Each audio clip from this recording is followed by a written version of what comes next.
Some folks say your luck can turn with just one phone call.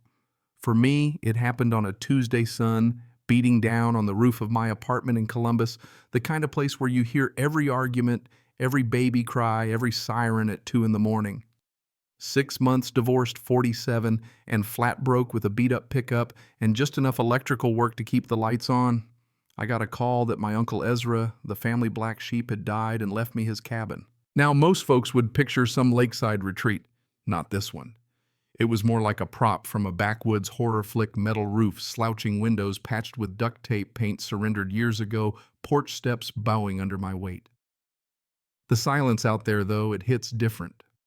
No neighbors yelling, no cars honking, just the wind in the pines and the creek mumbling through the rocks. Honestly, that first breath of clean air hurt my city-damaged lungs in the best way. Inside, the place reeked of old wood smoke and mouse turds.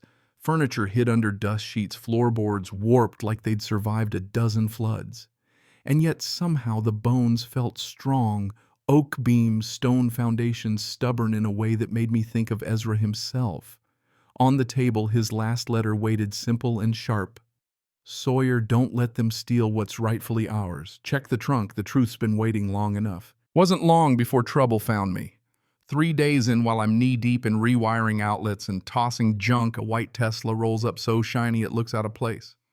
Out steps Cordelia Ashworth, Millbrook Estates HOA president, if the business card with gold-embossed letters is to be believed. She walks up my gravel like she's afraid her designer heels will catch disease from the dirt-nosed, wrinkled eyes cold. She doesn't waste time on small talk. This structure violates every aesthetic guideline. You have 30 days to tear it down or we'll have the county do it and send you the bill.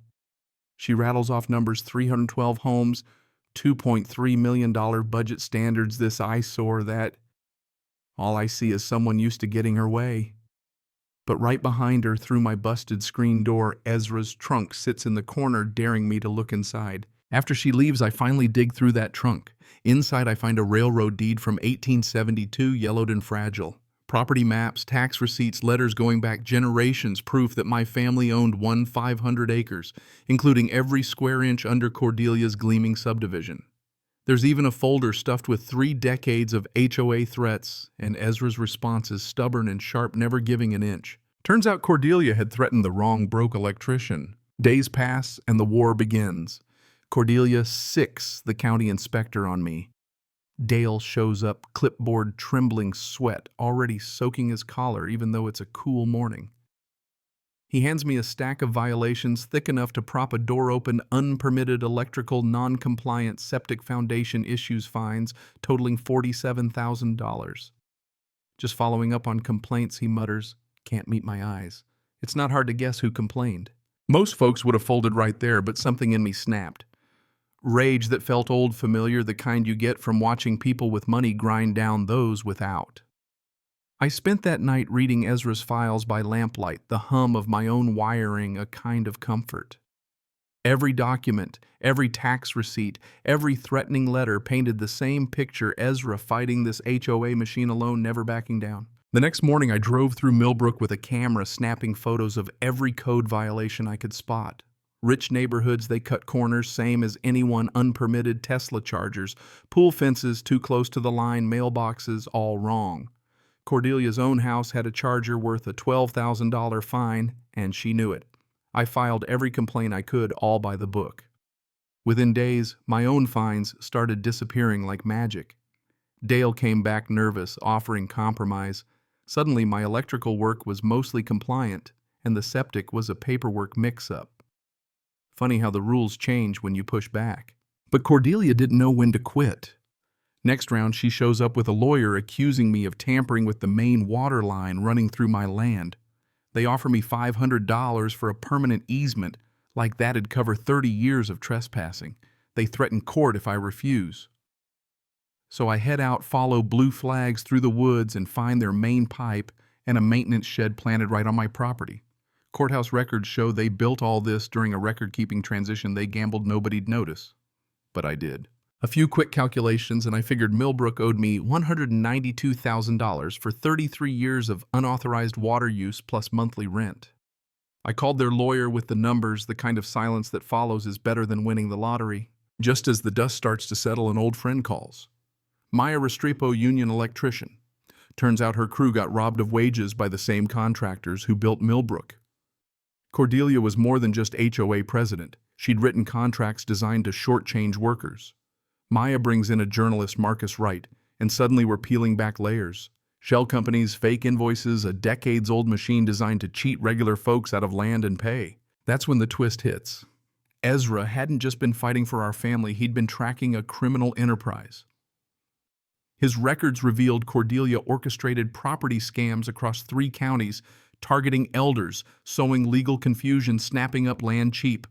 She funneled money through shell companies, skimmed HOA fees, double-dipped with secret consulting contracts. And she wasn't alone. A web of local officials and management firms fed at the same trough. Maya, Marcus, and I built a case backed by angry residents, fed-up contractors, and a priest, Father Miguel, who'd seen too many neighbors lose everything to greed. Community meetings at his church became rally points. The diner filled with stories of wage theft and land grabs, folks swapping evidence over strong coffee and burnt toast. Meanwhile, Cordelia doubled down. Fake newsletters, Facebook groups calling me a dangerous element, anonymous calls to health departments, online smears against my business. She even hired a private investigator to dig up dirt. All he found was a messy divorce and too many therapy sessions, pretty tame by modern standards. But the real earthquake came when our treasurer, Diane, dug through HOA records and found $180,000 a year in overcharges plus $200 and $400 a month in secret payments to Cordelia. The IRS got interested. The sheriff started asking questions. Judge Moreno, retired but sharp as ever, looked over Ezra's evidence and called it the cleanest case of property fraud she'd seen since '98. The township meeting that settled it all felt like the Super Bowl for justice. Packed room, TV cameras rolling, nerves stretched to snapping. Cordelia showed up with lawyers in tow, but this time the crowd was against her. Residents demanded answers. Why all the secret payments? Why so many overcharges? Why our community had been built on someone else's land? It didn't take long for the commissioners to recognize my family's ownership. County authorities launched investigations into Sterling Communities and the HOA board.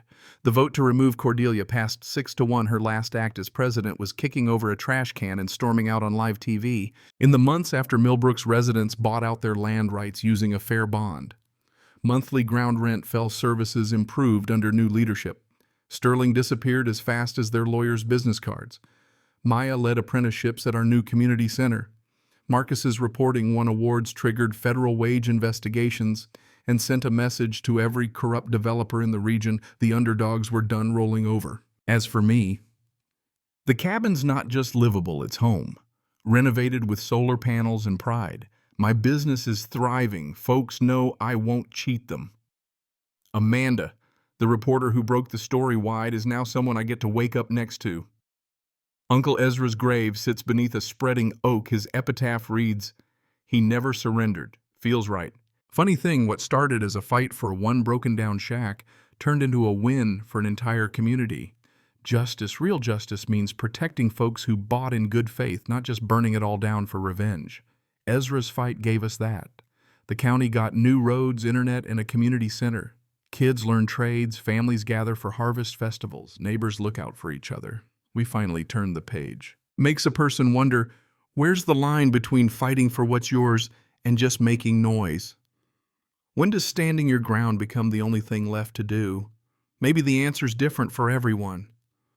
But one thing's certain, corrupt systems survive on silence, and nothing scares a bully more than ordinary people who refuse to back down. So what about you? Ever had to stand up to an HOA, a boss, or a system stacked against you? Where do you draw the line between right and wrong when power's on the other side? Drop your story in the comments. Let's see whose battle scars run deepest. And if you like seeing Goliaths get knocked down a peg, hit subscribe. There's plenty more stories out here, and sometimes the little guy wins.